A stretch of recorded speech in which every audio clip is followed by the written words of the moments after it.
Okay, welcome everyone to our webinar series, Embracing Change. We're just going to be joined by Trish in a minute. Welcome, Fionn. Thank you for taking the time this evening to be with us from Shanghai.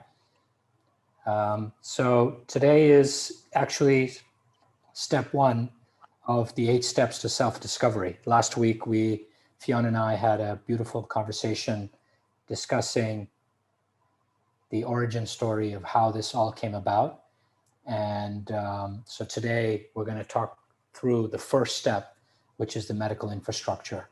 And for those of you, maybe I'll just explain. The first step is medical infrastructure. The second step is really about functional medicine, the drivers of your behavior. The third step is looking at gut, brain, and sleep health. And what about start video? There we go, Trish. Hello, everyone. Hi. The fourth step is really about thoughts and emotions. The fifth step is looking at beliefs and patterns. The sixth is looking at your relationships with yourself and with others and the story that drives your life. The seventh step is alignment between your core values, your talents, and your aspirations. And eighth is genetics and epigenetics. So genomics and epigenetics, sorry. So welcome, Trish. Thank you for joining us today. So we're going to go very, very gently and just kind of walk through the steps that we take and the importance of these steps based on the medical infrastructure and really safeguarding ourselves. And Trish will share the process and any stories she feels are relevant so that we can kind of understand why it's relevant. So Trish, let's just start with the very basics, all right? So, we talk about where did I come from, how did I get here, and where do I stand today? What does that even mean? Yeah, so where do I come from? So really we're looking at your family history. So and the reason we want to do that is to actually get just a baseline idea of perhaps your predisposition to inherited or genetic diseases. So we usually go back to perhaps your parents and your grandparents, go back sort of 2 generations, just to give an idea of, what was the history on your maternal side and your paternal side, and even including sort of maternal aunties and uncles, because very often people, they might not know. And usually if you have an idea of, what your grandparents or your parents have suffered, if they have hypertension or if they've had diabetes, then that can give you some idea and a guideline for you to be aware, or maybe when the time is right to do health checks, and we can talk about health screening in a little while, to perhaps take that into account. And for those of you who have already done health checks, you go to your doctor, the first thing you do is that you have a health screening, a checklist, and it will always include your family history. And that is the reason why. So it gives us an overall idea of, your predisposition to genetic predisposition to inherited diseases. And those diseases we're looking at are usually cancer, hypertension, coronary heart disease, asthma, allergies, these things that can be usually there's a trait that passes down from parent to child. And also cognitive health, right, Trish? Absolutely. Cognitive health. Yeah, that's very in the forefront. Yes. The surprise definitely. I had when I was doing absolutely. You had a few weeks ago. I didn't know that my grandfather from my mother's side had dementia. I had no clue. I reminded you, I think. Yes. Yeah. So that's interesting. So now we've got kind of the family medical history, as you put it. Now, what about how did I get here? What about that?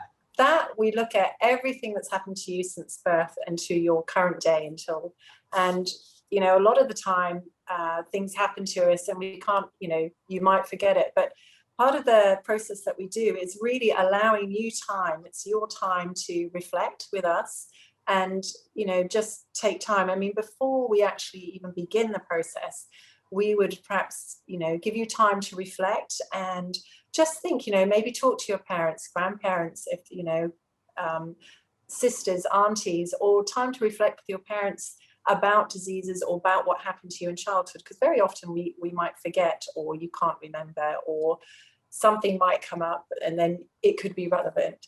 So we usually give you time to reflect on that. And the process why we want to know what's happened to you till now is so we can just give you a baseline of anything in the past that might have some relevance for where you are now and perhaps, future. So for example, I don't know, you may have had sort of a childhood accident, or a teenager, you might have had a rugby injury and you've had back strain, and now later on in life you have lower back pain, or you suddenly get a left knee pain that you remember, oh yes, when you were a child you broke your left leg, or you fell off, you came head over heels off your bike. And I'm not saying that it is related to that, but it is useful to know that history. So we're looking at everything that's happened to you, and that includes hospitalizations, any childhood diseases, chickenpox, shingles, because vaccination history, a lot of people don't even think about it, but it is really quite important to have vaccination records. It's very useful. So we're looking at that, and any allergies that you may have. So a lot of times people might have childhood allergies, but they can change over time, or skin conditions you might, have, especially with certain things like eczema, psoriasis, anything like that. It's useful to know. So if something comes up, then you can relate that you've had that in the past. So looking at that, and we just take stock, and we kind of, from your past to any current things that you have going on now. And the reason we would like to do that is so that we can help you track and, are you coping with the sort of current issues that you have now? Many people have pre-diabetes, or they might have insulin resistance, and they don't really want to go for that checkup, or they don't track it. But it's good for us because we can take an objective view and look at a pattern, and then maybe help you or guide you, facilitate sort of health screening to stop any surprises coming later on. Okay, so now where I stand today, you talked about health screening, so that's one piece of it. Piece of it. So what do you do that's different from me walking into a hospital and doing the general, medical check? The checklist, wellness, just like women's check or whatever it is. And so I think what we can do, and what we have done, and we've had, is offer is that if a person, like they have a health check, we have had people, clients, and they've come and they said, yep, I have my annual screening every year. They'll go to the hospital, they'll do a checklist, and they repeatedly may have a chest x-ray every year, or they repeatedly have, and if you've had one chest x-ray and it's fine, you don't necessarily need to have one every year, or they just perhaps don't, the doctor there, that might not tick all the boxes. So if we know of their something that is bothering them, if they have headaches, or they're getting coughs and colds, their immune system is under pressure, that might not show up just in a checklist. That they might just do their bloods. We can perhaps piece together pieces that might not be seen in a regular tick box. We can perhaps put the pieces together to find the root cause. So you can have annual, and it's not bad. Annual screening is good because it gives you security, but, and knowledge that, yep, I'm okay, I'm feel good for another year. But there might be a few niggling underneath, sort of things underneath the surface, that the regular sort of tick box that you get when you go to a doctor, you go to different centers, you might go to certain hospitals, there's health checkup tourists. They don't really know you. They don't know the background. And so that's where I feel that we can, we do offer the difference, and that we can sort of guide them with, obviously, your doctors as well. We're certainly not replacing any doctor, but we can give that, sort of join the dots and cross the T's, really, to give that overall. So you talk about tracking and you talk about connecting the dots. And now let's talk about medical records and how that plays a role in terms of supporting to look at the trend analysis, right? So whenever people operate, checkup to checkup, I always say, do you invest balance sheet to balance sheet, right? Yes. Where are the management accounts? Where are the cash flow statements? Where are the notes, right? So here, now let's bring to life the value of the medical records in terms of tracking, trend analysis. Absolutely. Yeah, especially, with people who are, so we offer a secure encrypted, we have a platform that we can offer, which offers secure encrypted medical record management. And what we do is we ask the client, very often people don't know where the medical records are, you know, vaccination histories, it's up in the loft, or it's lost, or it's in your childhood home, it's lost forever. And many people, you know, they travel, they move around countries. We've had experiences where children with their vaccination records, they started one in one country and another, and different countries follow different types of vaccinations. So we help piece together the pieces, and we do a record. So we'll do it year by year, and we can then look at trends and analysis. So you mentioned that. So we have a lot of clients that might have insulin resistance, and they may be advised to start maybe a medication and they don't want to. So we're very much, obviously, there are different ways to reverse diabetes, and we're not going to talk about that at the moment, but with lifestyle changes, you can control your insulin, you can control your fasting glucose and HbA1c. So with that, we look at the trend, and we can store the records, and we can actually, you know, they can see it, but they probably don't want to look at it, but we will do that for them. And then when we do our reviews, we can just say that, you know, it's either come down or it's come up. Perhaps you should go, you know, and have another review with the doctor and bring attention to that. So the medical records, the beauty is that they are secure, and they're all kept in one place, and you have access to them anywhere. You can just use an app on your phone for the platform that we can help provide, and you can share them with any doctors you like. So it's keeping that and looking at patterns. So you might, you know, certain times of the year, perhaps we all know when there's festivals, Christmas, Ramadan, people, you know, cholesterol can go up, things go off, or if they're under a lot of stress, or their immune system, you know, they might, it's very, very, you know, it's useful that you do have the medical records, especially bloods, chest x-rays, and if we're tracking somebody who has an illness, it's useful that they have those records, especially like imaging. We can have it all in one place. And for somebody who maybe is going under an illness and they want a second opinion, we have all that imaging that is so easily shared through the platform that, you know, that is offered. Yeah, I mean, we have a patriarch on the call right now who wanted to have a cardiology review in New York, and you were requested to, you know, sift through the records that were on the platform and provide to him in order to have his checkup in not his normal place of stay. Instead of the home, he had the checkup in New York, and you were able to support that. And the patriarch is on the call right now. Absolutely. Yeah. I've had other, you know, a great thing, and I will just share this. We had a client and it was a Sunday. They weren't very well. They had chest pain. They have a strong cardiac history. They've had stents. They called because, you know, we could manage it, or the client, you can manage it yourselves. But they called, they wanted to know, they'd forgotten if they had a drug-eluting stent. And they said, Trish, and I said, yeah, don't worry. And they said, I just said it's in your, you know, your platform. And they found it straight away. So they just knew everything is there. If they can't remember, it's just on an app, a finger that you can find. So, and they showed that to the clinician at the A&E. So that is really, really useful. You don't have to carry, you know, if you're traveling and you have got a chronic condition, or you have something that you need your medical records, if you're vulnerable, you're going through an illness, you don't have to carry those paper records with you. You can just keep it all. We will manage it, put it all online, and you can view it within minutes. So, okay, and so share now it with anyone. So let's talk about the medical team. We have a number of people that live in multiple jurisdictions, right? Why have a medical team? Why not just, you know, go with the flow and, you know, see how things happen?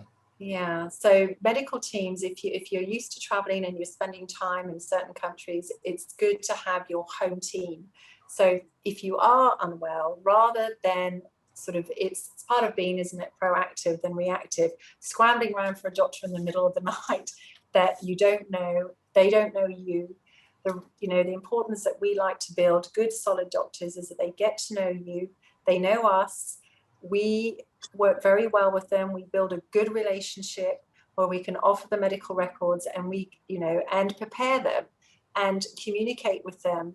So you are getting that real, I would say, global care. So to have just one, if you're spending a lot of time in one place, it is advisable that, we will help build that medical team, whether it just be a GP that you can go, a go-to GP, a dentist if you have a toothache, or if you do have a condition that you need monitoring, like a specialist endocrinologist or a rheumatologist for an autoimmune disorder. We will help identify and find that, and also share your medical history. So, we've had feedback from doctors that we've worked with, in the UK and in Dubai, that they find what we offer them really, really helpful. And it's just that extra safety net to know. It's like, making sure that everything's tucked in, that the doctor has all of your history. They understand you. So when you go to them, they know you, and that you can be seen by somebody that you trust. I think it's building trust and the expertise. And it's just that part of the protection, isn't it? It's the whole part of your protection for your health. And even some of the families have doctors in remote locations for second opinions on a continuous basis. So it's not that absolutely the team is necessarily in your Yeah. place of origin or in your place of holidaying. It can be a third place. Absolutely, yeah, because some people live in strange places with maybe the medical care isn't as structured as other places. So that's all we can say on that. In fact, I've just had an example of that about 2 hours ago, where we have had a client who needed some expertise in the condition that they're managing. The doctors where they are had no idea about the type of medication or knew how to handle it with what's going on at the moment. So because of the relationship we had, I actually was able to WhatsApp the doctor, and I had a response within 10 minutes and reassurance. And I think that's the thing. That's what we really strive for, that we can build those relationships. And it's a really good feeling that, you've got great doctors and expertise all over the world at our fingertips on the end of a WhatsApp message. Because the relationship that we build for our clients is, they know that we would only be bothering them if it was really necessary. And, it's a thing of respect and building that relationship over time. And it's wonderful, because otherwise, I got an immediate answer within, like, as I said, 10 minutes. So it's the safety thing. It's the reassurance. And the selection of doctors, I mean, they're all done peer-to-peer. Is doctors, doctors ranking doctors, doctors providing peers. Yes. But at the same time, they're looking at capability. Yeah. But at the same time, looking at, putting the patient first, like you just saw, they responded, right? Very quickly. And accessibility, absolutely. Right? That they're accessible. Because if they're the best of the best, but they're not accessible, what value are they in the situation, like you just described? Right? And they're, and it's the bedside manner, maybe, that human touch. And obviously this doctor knew this client very well. They knew, they know where they are, their location. It was great. Literally 10 minutes, I got a response. So I'm glad they're not on the call when you called it a strange location, Trish. Okay, well, I'm sorry, I don't know quite how to say that. Strange. Okay, a challenge to healthcare. Allow me to. Okay, it's a challenged healthcare system, perhaps. Or, yeah, not a strange. It's not. I forgive. Pardon me. I do beg your pardon, everyone. It's a challenged healthcare system. The structure is perhaps challenged. That's all. Let's move on, Feisal. Yes. So then going into, now I've got this whole story of where I came from, how I got here, where I am today. I've got my medical records in check. I've got my medical team. Right. Now I've done my screening, as you said. You've done the tracking. You've looked at the trend analysis, right, to see what's happening. Now I'm traveling. Right. And you provide medical assistance. What does that even mean? Because many of us have these insurance cards and there's a number in the back, and many of us haven't really, heard much. Okay. So a lot of us don't really, if we ring the number, we, not sure. A lot of insurance does have 24. So the medical assistance that we provide is 24/7. So we work with a global medical assistance company. So the difference is between that and your regular medical insurance or your travel insurance is that we know them, we have that relationship, and they can know you very quickly. We can share records and access, and they can help. So an example of this, being able to have this worldwide assistance, is we had a client, they were in China, they weren't very well, they had a really upset gastric tummy, and they just called us straight away. They usually call us, or they can call the assistants, and they needed to know an English speaking doctor. So again, I didn't know that, but we used the medical assistance company and did a call with the client, and straight away there was an English speaking doctor within 3-mile radius of their hotel. And they did house calls. So that is, I think, the difference. You can have medical insurance and you may have a 24-hour hotline, but they don't know you. They might not know your needs.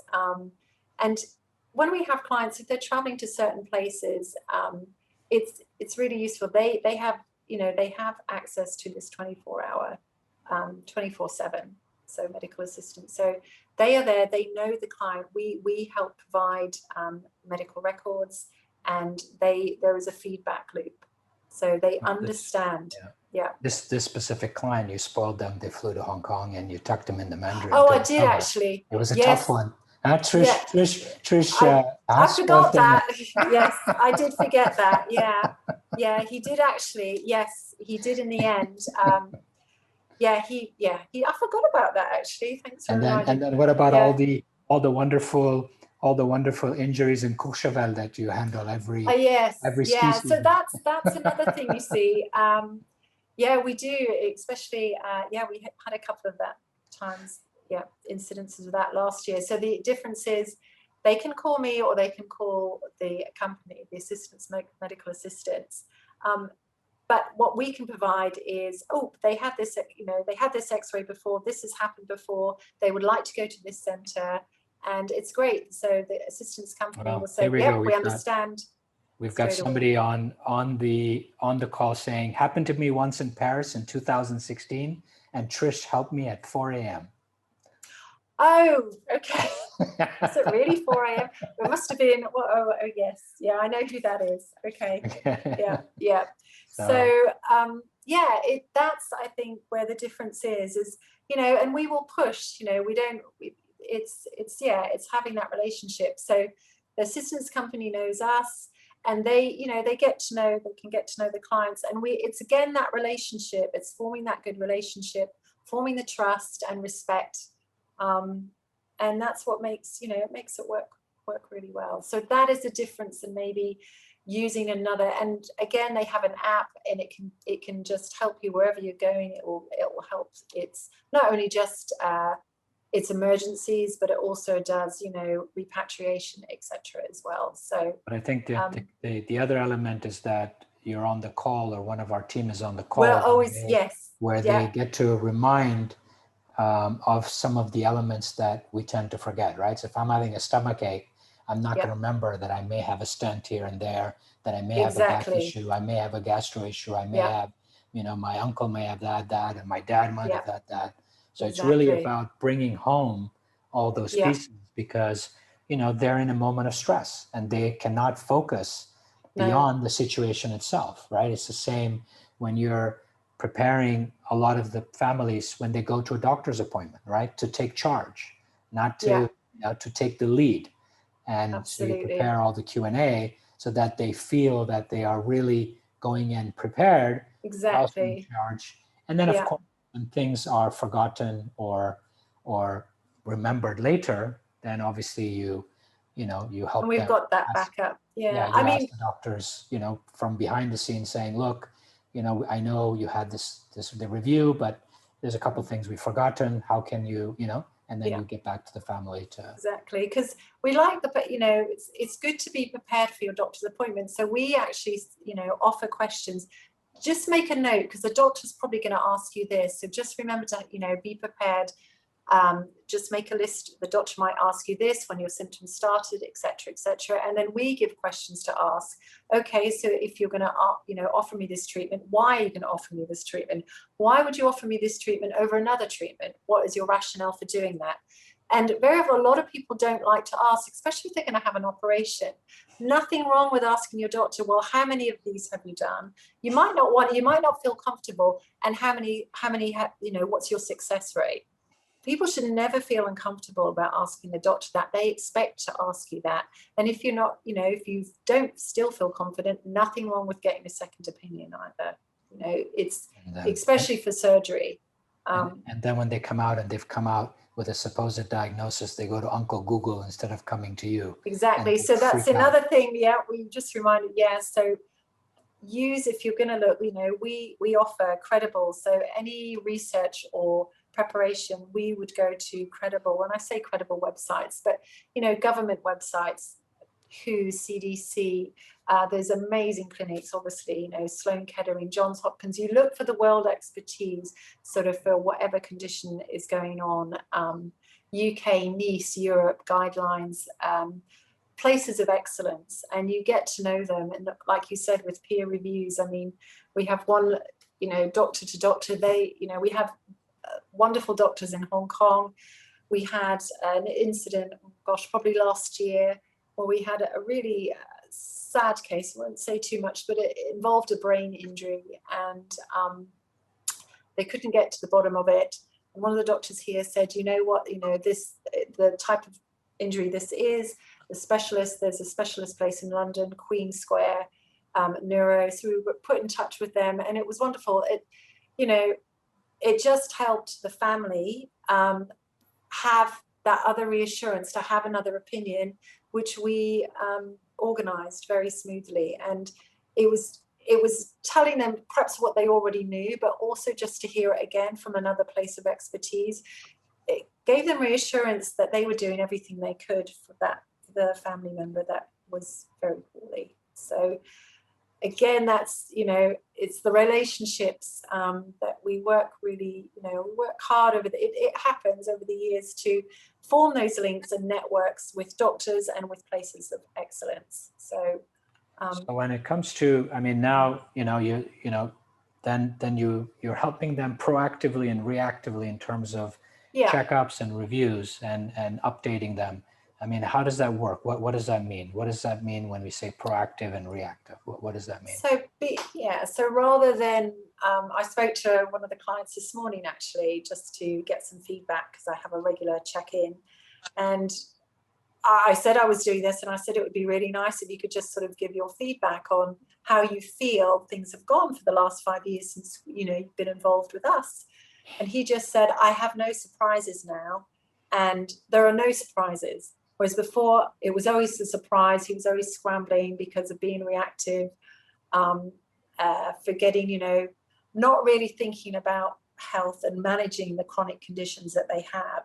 Like, for example, they had hypertension for years, but, if they ran out of their medications, they thought, I feel great. Because many people say, oh, I feel great. I don't have those terrible headaches. They stopped taking the medication. But the difference is, I think, over the years, he has now knows the difference from being reactive to proactive. And that is just through, spending time, making sure, not educating, but facilitating, giving examples of the benefit of having regular checkups, being compliant with your medication, and also, doing your regular health screening. To be more proactive and noting any differences. So we do regular sort of maybe quarterly check-in calls just to see how people are doing. And that's what I was doing this morning. Luckily, everything was going well. But it's just to say, has there been any, difference? Have you felt any different? Are you still taking your meds? Has a new medication helped? Some people might be starting on new medication. It might not suit them.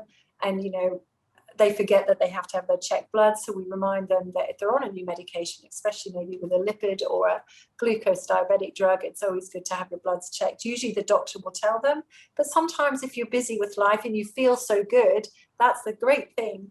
You think, I don't need to see the doctor, I won't bother with my checkup. So we have had that where people don't do the checkup, but so it's just being aware, no surprises, I think. So the difference, you're prepared, you're not scrambling. Even like with medical teams, so you have somebody in place that you can trust, and that we can organize things smoothly. So all right. So on the medical insurance, I mean, I'll just touch a couple of notes, basically, to make sure that you have what you really need based on adequate, the family, and not necessarily way over the top or also underneath, right? Because a lot of people assume that the US, that discount based on the US exclusion is a good choice. And fortunately or unfortunately, US R&D, just one institution is equivalent of most countries. So we can't, unfortunately, ignore that and be realistic in terms of that. Now let's go beyond. Now let's say I spent the time and energy to build all this myself, right? So I'm a real, we say in our language, ant, right? That I can go and build it, right? And break my head, and I've got this family office, and I've got 40 people, and I created a team myself. But then now, we just talked about a few minutes ago, cognoscopy, right? So I've just done a cognoscopy 2.5 weeks ago. And as of June 1st, we've introduced it to, some of the families, and some of them are on the call right now. Why should I bother to do one? Like what are you seeing is one of the biggest concerns of individuals, maybe 50 and up? You mean sort of 50? From a cognitive, from a cognitive perspective, what are you seeing? I think when they're 50, they're thinking about, aren't they, the decade, sort of the next couple of decades, the aging, retirement, perhaps, the focus.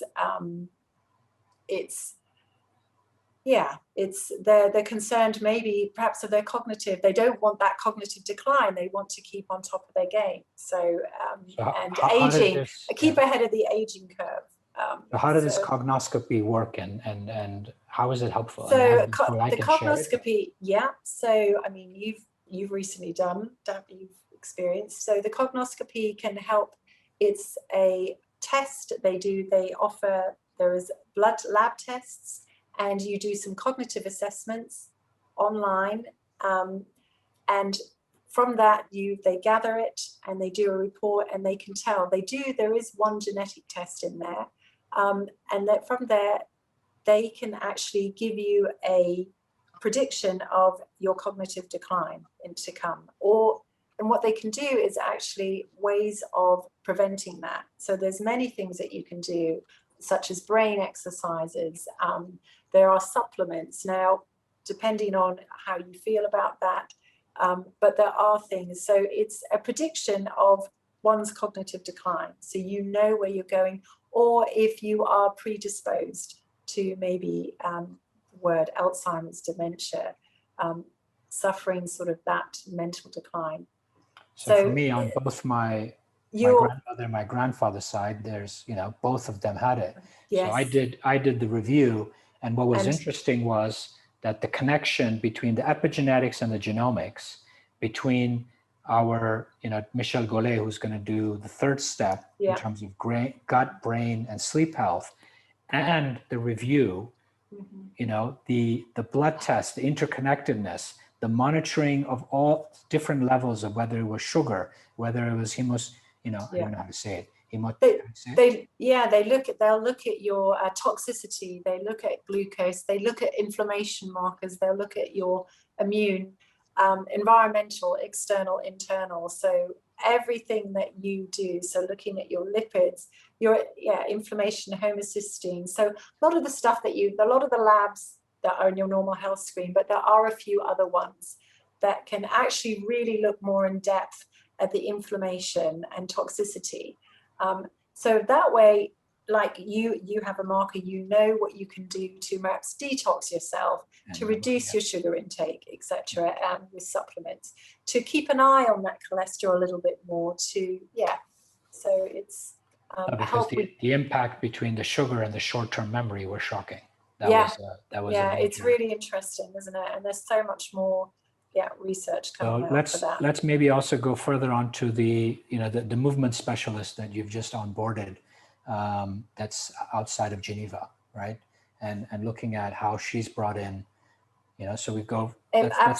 Absolutely, yeah, for the movement so that she's doing, so she can actually assess you to, in one of the checkups, I think there was somebody, part of just going back to the health assessment we do is, we very often might ask, we do a baseline health inventory of eat, move, sleep, think, feel, how you move. And one of the questions we do ask is, do you feel, how do you move, from this time to how you were a year ago? Do you feel any different, And a lot of people think, oh no, but sometimes, it's just little things. Oh, do you grunt when you get up from a chair, or when you get out of bed in the morning? Do you ache, or do you, it takes you to, and sometimes surprisingly it is. So with this movement specialist, she will do assessment on you, everything to how you walk, to your sports, and assess and also then can give you tips on how to move better, how, if you play a sport, how to do the best you can be to move to improve in that. But it's really looking at, your balance and how you move from you sit to stand to walk to enjoy your sport, running, tennis. That was amazing. She taught me a different way to stand. Like to take strain off your back, your spine. Yeah. Exactly. How to stand. Yeah. And I was standing in a way where I was actually leaning. I don't remember now, it was front or back, and she changed just the way I was standing, and automatically the weight was much more balanced. And it's tiny little things you don't even notice, but when you start to do them, you think, how on earth did I sit like that before? Well, it's, you don't know. Yeah, sometimes you just don't know how not poorly you feel, or how uncomfortable you may be, until somebody like that has actually given you just a few little tweaks, and the difference is phenomenal, isn't it? Yeah. Yeah, and the thing is, she cares for Olympic athletes, and whether they're skiers or they're swimmers or they're runners, and as a result, those little tweaks can have them either win or lose, or hurt themselves in the long run, right? So it's taking that expertise and that level of precision and bringing it to, we're all an athlete, in the journey of life, right? It doesn't matter in what form of athlete, whether you're the mama, whether you're, the house, whatever it is, right? Whatever form there is. And then in terms of nutrition and fitness, right? I mean, you have people on board that are looking at really, the nutrients and helping with meals. So how has that experience been? For people who are doing, so looking at the nutrition and you mean from their DNA, from their DNA results? No, I'm talking about, so when, I beg your pardon, so when we're assessing, usually when we ask questions, we sort of, do you actively plan what you eat? Many people, how often do you go out for meals? Do you eat home cooked food? Do you eat breakfast? Do you have 3 meals a day? Many people might skip breakfast, or they just have 1 meal a day. What do you snack on? What foods are you mindful of? And why do you think, snack? Is your appetite consistent? So all of these things, is your appetite as consistent as it was a year ago? Has it changed? Is it more? Has your weight changed? How do you feel? Why do you think you crave more foods? Is it, and then you very often find that there's patterns, that it's either stress, work late. I mean, we have people can, especially travel. So many clients travel, and when they're on the road or they're staying in hotels, diet or their healthy eating that they have at home goes out the window, because when you're at home, you have home cooked food, you plan, do you eat late? They will plan, they have their plan for their healthy eating.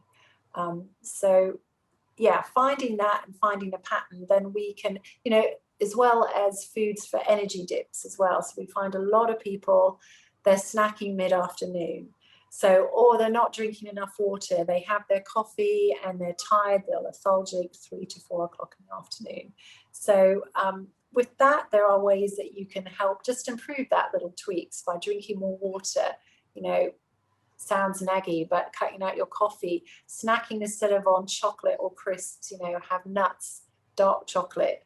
Think about what you're eating. Think about, maybe actively planning your meals.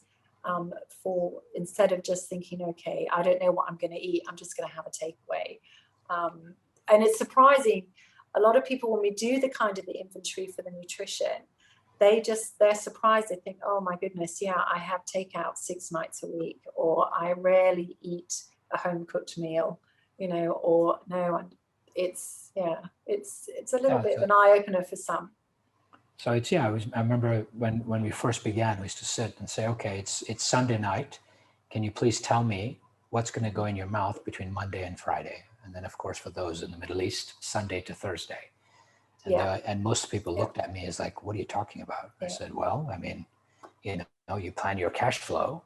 You don't even plan it for the week. You plan it either for the month or the quarter or the year. And what you eat and drink is your cash flow. And so you're looking at me like I'm nuts. But then when you look at and run your business, right, or manage your children or whatever you're doing, take care of your children, not manage, sorry, right? There's a whole planning. But when it comes to what's going in your mouth, there's no planning. No, right? And then they do a review with you, and they're like, "Oh, okay, I guess we do have a little bit of a problem, right, or an issue that can be uplifted very easily." And then they realize why they're having the energy dips. Yeah, or it's ways of and it's very easy to sort of give the advice, but we need to make a way that they want change, and it's just baby steps, little tweaks. If, for instance, perhaps drinking more water.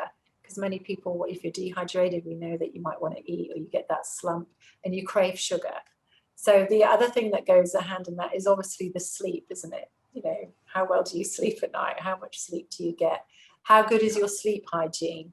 So at night, are you constantly on your phone? Do you have devices in your bedroom? Do you, eat late? It's all these kind of lifestyle habits that can affect. So if you're constantly not getting enough sleep, you're getting up in the night, or you're up at night, then you're going to snack. You might crave, sugar cravings, etc. So all connected. Let me jump in there for a second. In relation to, like you've mentioned, the lifestyle behaviors which can have an impact on our health. You also talked about perhaps childhood experiences, like you fell off your bike or something like that. And I'm curious about how you kind of separate, like looking from an integrated perspective, how you find the signals of if something might be coming from beyond physical, if something, might have a different type of source, whether it's a relational or a mental, emotional source. Yeah. So what are the indicators that you see that you're like, oh, maybe we need to go a bit deeper there to figure that out? Yeah. So usually it's a sort of pattern, isn't it? I mean, so if somebody, if they have constantly coughs, colds, low immune system, and it's a repeat, they're 4 or 5 times a year, takes them long, they're constantly getting sick, or sinusitis, or they're having flare-ups of the psoriasis, but they're constantly traveling, they're not going to bed till 1 or 2 o'clock, then, sleeping late, or they're overindulging at the weekends. It sounds like we're just sort of repeated patterns that they can't break. We can then look and we're thinking, okay, you're saying this, but they're happy, they feel that they have energy, but then they're running out of steam maybe to enjoy things maybe with their family at weekends. And so that way there's a pattern there that we can, maybe think, okay, perhaps we can work on that. So it is connected in a way. So for example, like you want to know, there are patterns that we can think, okay, a lot of it is to do with stress. So work stress. So there are ways that maybe time management that we can then maybe refer on, and that we can help them, perhaps simple things of maybe taking that time to relax. Many people don't really know how to relax. So if they're constantly stressed and they don't know how to relax, they will, it's this behavior, it feeds that behavior of craving, of, insomnia. It's all connected.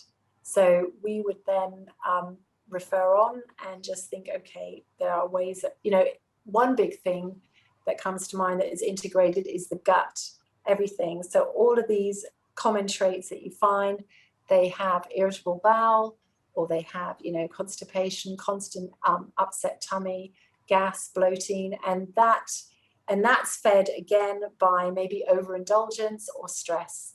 So from there, we would then, you know, refer on. We can then give them an integrative approach with a functional medicine review to look at the root causes. So maybe the lifestyle, you know, habits are feeding, then the physical symptoms are very closely related.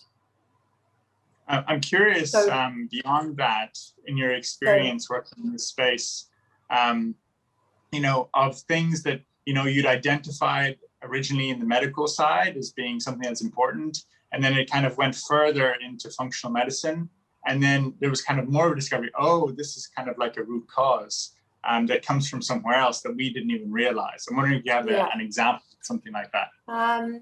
Example. Let me think of an example. I'm sure there are, but I've to my mind's there's many. I'll come in. I mean, there's many. I mean, at the end of the day, a lot of the cancers that you're talking about, right? At the end, you're dealing with that's right, and then you go for the root cause to understand what the underlying issue is, right? Whether it's back pain, you'll have the similar situation. Whether you have, you know, so you can go through disease by disease. But what Fionn is asking is that at what incident happened where you were surprised to see that this was way beyond what we had envisioned? Is that the question, Fionn? I know there's several. There are several. I'm just trying. There are several. Yeah, I'm curious because, you know, working in this space is people are often referred to me, you know, with like a back pain or something like that, and but there'll be some sort of an emotional onset, right? There'll be some sort of like every time I have a argument with my wife, I get this pain in my back kind of thing, you know? And so it's like, okay, so there's, you know, that's obviously beyond just your posture, or obviously beyond just some injury that you had in your back. There's something there. No. Yes, there are there are several, but my mind is totally gone blank. I can't. There are several that have. I'm curious, is the cause. In your time, Feisal, kind of watching all these different cases, how do you make that distinction of kind of like, okay, this person needs to go see a doctor versus this person needs to go and look at what is kind of the deeper emotional, relational source of this? Well, to be honest, it's 99% of the time both, right? And the more challenging the disease, the more time we need to buy. So if you speak to, I just spent 3.5 hours yesterday with someone that I told you about who had cancer and said, okay, I've got cancer and I'm going to deal with it. He did his chemo, did the surgery, did the chemo, came into remission, and just went on with life. And just thought of it as another event in his life. 6 months later, now goes for a screening and has 2 tumors in his brain. This time, he did not respond the same way. This time he said, okay, this is now a different ballgame. So the response he didn't have the first time, he ended up in the second time. Then he had the process, and now he's willing to go deeper, to understand, right? What was driving my behavior to create the toxicity in my body, right? What nutrition, my gut, what was I feeding my body in terms of nutrition and liquid, right? Because not everybody's drinking water. We talk about water, but people drink a lot of other things, right? That was impacting my gut health, right? What thoughts and emotions was I continuously running in my head and in my heart to create that toxic level in my body, right? What were the beliefs and patterns from childhood that actually have, and he shared a number of relationships that had ruptured, right? Which when he got sick the second time, he's sitting going, wow, my priorities need to change. I want to spend time again with those that I ruptured my relationships with, right? And then, so this was like the perfect example that ticked every box you can imagine. because he wanted to look at the genomic side. He wanted to understand the story that was driving his life. So he was like, we should put him at the poster child for the Qiate. But of course, it's not, the poor guy has cancer, but you understand. So the thing is now he, learned or opened the second time around, but our role is to kind of nudge, right? For people. Not everybody's ready, are they, at the time? Right? Or right? To nudge them to consider, right? And sometimes it takes people to be told that if you don't do the work underneath, right? The boy that Trish had the review with on Monday, right? We offered him what we do 6 months ago beyond just the second opinion. And he had to hear it from another doctor in the United States to say, listen, I think there's a psychological element behind this as well that you may want to look into. As soon as they landed back home, we got the phone call and they said, we're ready, right? So sometimes it takes a nudge from us, sometimes an external nudge. But from our side, Fionn, the answer is for every physical symptom, we help with the source. Now, some are ready, some are not, some are willing, some are not, right? But we can't force people, right? All we can do is, provide the experience, provide the option, and then they get to choose, right? So we only have 7 more minutes. Sorry, Fionn, you want to say something? I just wanted to kind of add a little piece in there to get an understanding from Trish of how does that happen, right? How does an emotional experience like stress create some sort of a physical reaction in your body that creates illness? Like what is actually going on in the body there?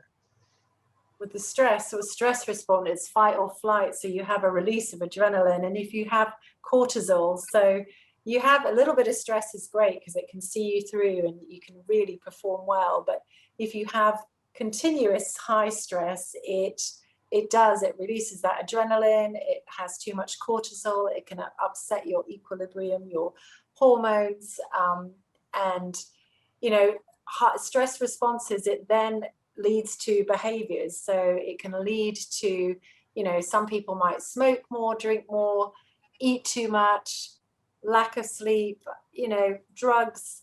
But that constant stress, if you continue to have that, it isn't good. It's because of the it leads you to,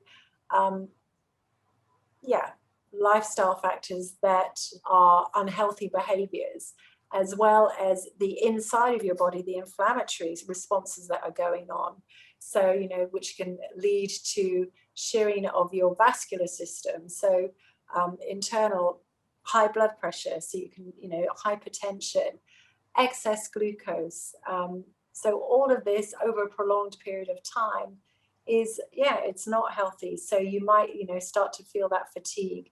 You get that depleted immune system. It's not on top, lack of sleep. So constant coughs, colds, and then, severe, if it's ongoing, that's when illness, something is going to happen. Not say something is going to happen, but that it is that sort of, you need that help to stop that sort of process, because inflammation, consistent inflammation in your body, we know that leads to different illnesses, so which you don't want. Okay, so the last piece to the medical infrastructure is the second opinions, right? Yeah. What experiences have you had that were, that were really amazing in terms of second opinions? I mean, we do this all the time. So so second opinions. We're very often, just thinking of one. So especially with, with one with cancer we had a couple of years ago. Somebody had gone, it was breast cancer many years ago. They actually were going to, they had surgery, they had just a biopsy, part of a mastectomy, and they were being followed up with their surgeon, which was, they came to us, they weren't too sure because they thought, do I not need to see the oncologist? We took on the case and we signposted them to the oncologist to review, and they actually did have some treatment. They needed adjunct treatment with chemotherapy. Whereas, so that's just one, but second opinions, yes, you can get certain, we've done several where that was a big one. I don't know if you can remember who that I'm talking about, Feisal. That was something. The other elements, the other elements are, helping families in terms of getting the second opinion, but having the execution done locally, right? So that's a lot of things that are happening.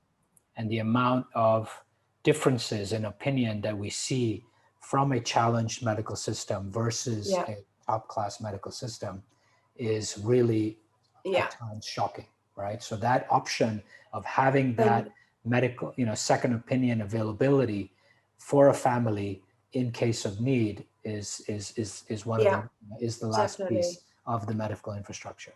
Absolutely, because it gives it gives clarification on either the diagnosis or of the treatment plan. So you want to go for a second opinion. If you're happy, you want to think, okay, do we necessarily need this, if it's a surgery or a treatment? And if you have two opinions the same, that's great. Or if there's another one, then you might go for another, just to give that confirmation and reassurance. So we've got a question here. What advice do you have to family members who are caring for the sick person in terms of stress, acceptance, and dealing with change? You want to go with that, Fionn? Or Trish? Okay, go ahead. Yeah, no, I mean, Fionn can do, but I think if you do have a sick, relative and that you're caring for them, it's important that you have the medical team, but also, support for you, support for the carers, so that you have a structure that you have support, so you can continue to care for your sick relative, and also coordination. So to have good coordination between, so if you have a sick relative where there's multiple things going on, that each doctor knows what the other doctor is doing, and that there is a continuous feedback loop between, say, from one appointment to one doctor. So there's a multidisciplinary team that is caring for your sick relative, that you have a coordinator, somebody, and that's where we can come in, that coordinates and keeps a timeline from what one professional is saying to another, to care for that sick person. So as well as the rehab, but very, very important, and many people forget, is support for the carers as well, to make sure that they have that structure around them.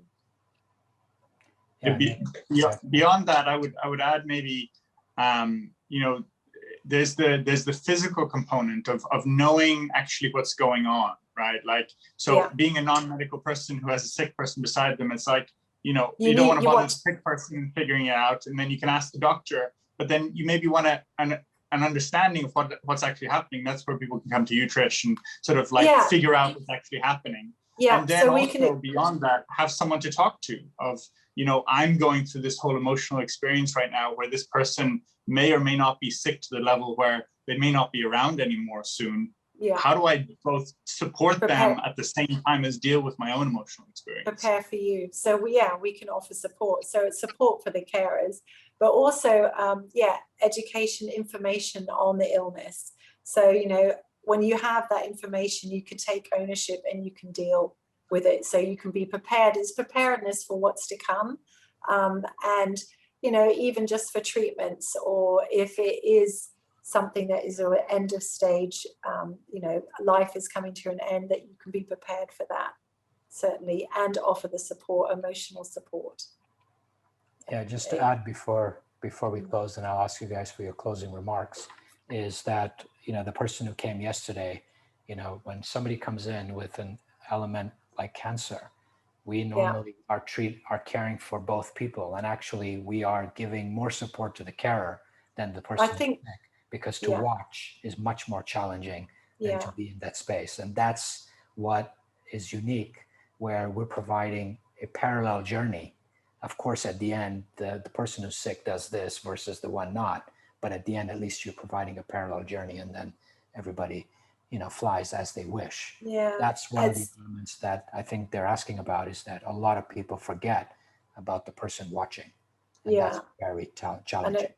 I know, and we had a case, didn't we? I think it was a few years ago, where the question we were asked, Feisal, I think they asked you, we were together, how do I cope? What is it like to when they die, when somebody dies? What can we expect?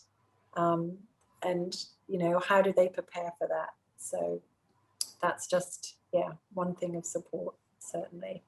All right, we're at the end of our time. So closing remarks, Trish, I think, you'd like to nudge everyone to, some are already part of the system, some are not. Yeah, it's just gently nudging. It's just really giving you space to kind of find out what you don't know that you didn't know. And, you know, some things that may have happened to you a few years ago and that you're getting something that's happening now, maybe we can help sort of put those pieces together. And to give you a baseline, really, so for when you're moving on to future decades, that you can be prepared, no surprises, and you can sort of, you know, ensure that you're ahead of your, not just your aging curve, but, you know, you can have your optimum wellness sort of well into future decades. All right, thank you, Trish. Fionn, a few last remarks. I would just emphasize the proactive approach. That it's always better to be safe than sorry. And, you know, life can bring up curveballs, you know, and things that we don't expect. And, you know, if you're getting your regular checkups, you know, that's going to help, but also having a team of experts beside you, just to point out things that you might not be aware of by yourself, things you might not think of to look for yourself. You know, it's going to light up things, and it's going to help you prepare and prevent things from happening. So just making sure that you're thinking ahead, and you're touching in on making sure that you have the systems in place to take care of you and those that you care about around you before anything serious happens. All right, beautiful. Yep. Thank you, Trish. Thank you, Fionn. All right, thank you. Thank you, everybody, for being here tonight and today for some of you. And we're going to be back next week with step 2 of our 8 steps to self-discovery with Dr. D, who's going to focus on functional medicine and looking at the drivers of your behavior. And so thank you very much. Again, thank you, Trish. Thank you, Fionn. See you all soon, and see the rest of you next week. Thank you. All right, thank you. Bye-bye. Thanks, Trish. Thanks. Bye.